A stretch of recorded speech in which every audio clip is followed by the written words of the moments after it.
The Bog of Cats presentation. First, we have Mark Maxwell, and he's going to talk about our audience that we're looking for and the pub plan. Target audience, yes. Thank you. So we had college students from different schools, different colleges, SDSU, USD, UCSD, and San Marcos, and we all decided to include community colleges as well, such as Grossmont City and Mesa. And we had used tactics such as flyers, posters, and we also contacted the resident halls to get them also involved in watching this show.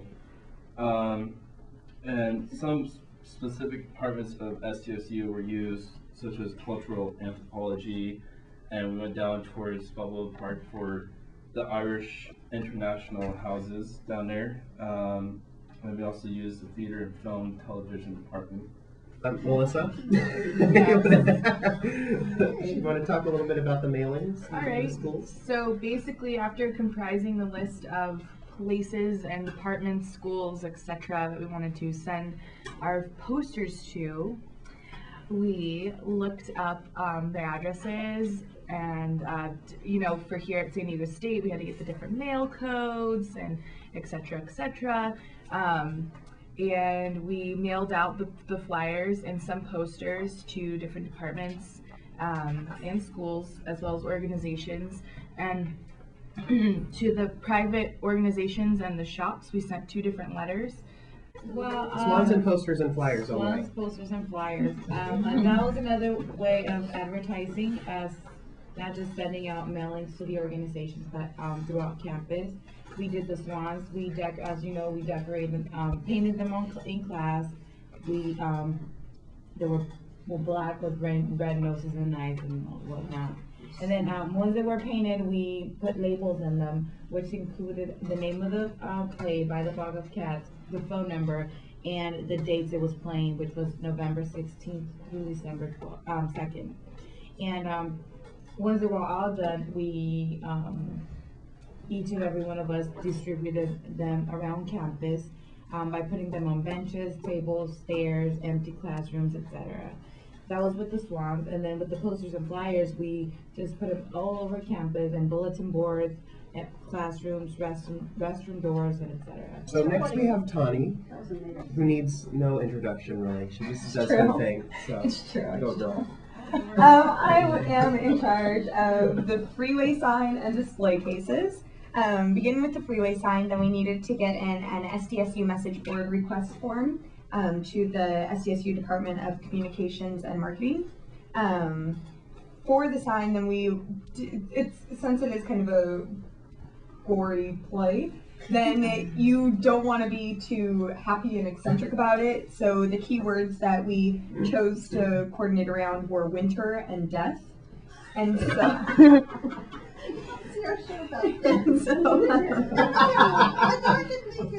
knowing that it's taking place, the play itself takes place in winter, and this is the winter season, even though it doesn't feel like it. Yeah. So Yeah. There's no snow on the south.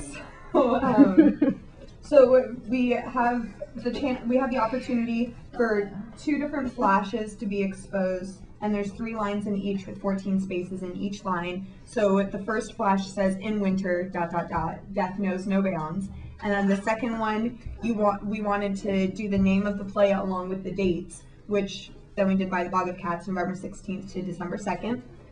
And the freeway sign began to be displayed on November 12th, 4 days before the first showing, and then the last day that it was up was on December 2nd, so that people would still see it on that day in case they were interested in coming.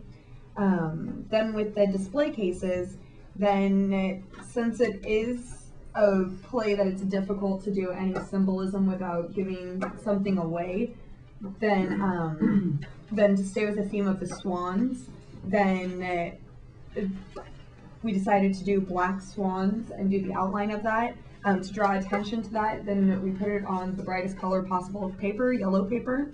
And The swans were an outline, and then it was spray painted on the inside to connect them to the swans that were displayed around campus. And Okay, so next we have Natasha with J. Yeah, Natasha with the J. that means you have to sing everything they're talking about. So I did restaurants, and so generally what I did is I went to several restaurants over a period of a few days, connected to the target audience, which was anybody who's interested in sort of Irish or that region of culture, so Scottish or anybody that was interested in sort of classic plays. So first of all, I looked up, using several different search engines and websites, I looked up a whole list of restaurants and bars, actually. We split them, where I should go, and then I looked up the addresses, and then I split them up into regions and map quested from one to another, and then split them up into days.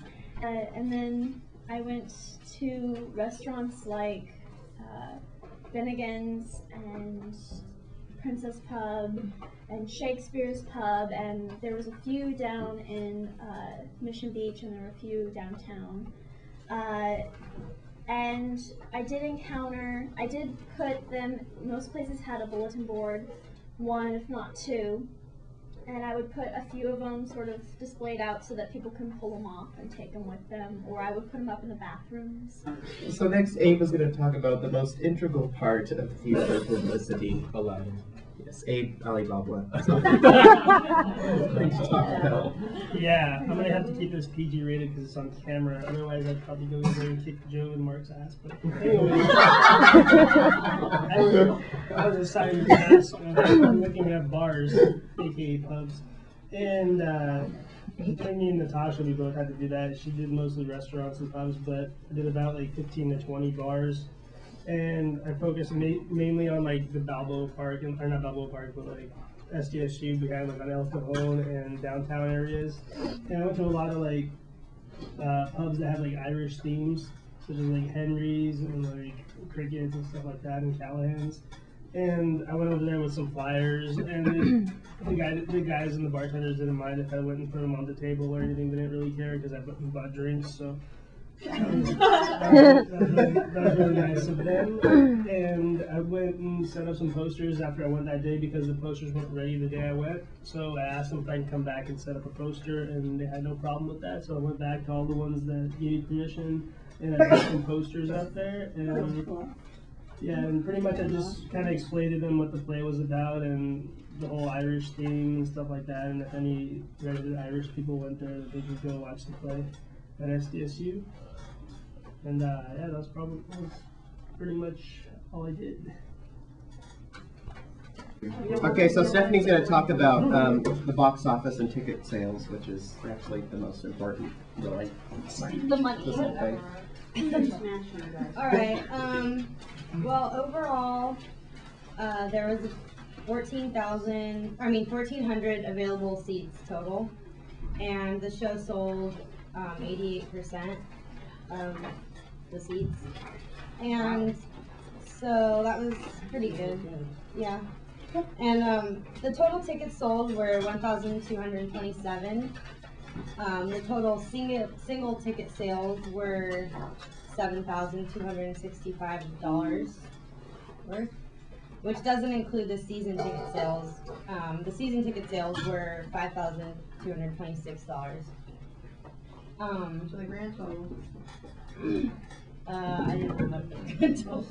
$12,891. Dollars altogether. So that's pretty good. And the total student sales were comprised about $5,902 worth, which was about 37%. And the adult sales were about $585 worth, which was about 3% of the sales. And the student season tickets comprised of about 34% of all the sales. 70% of students.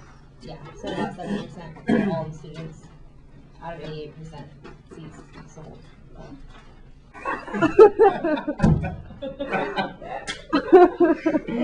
Next.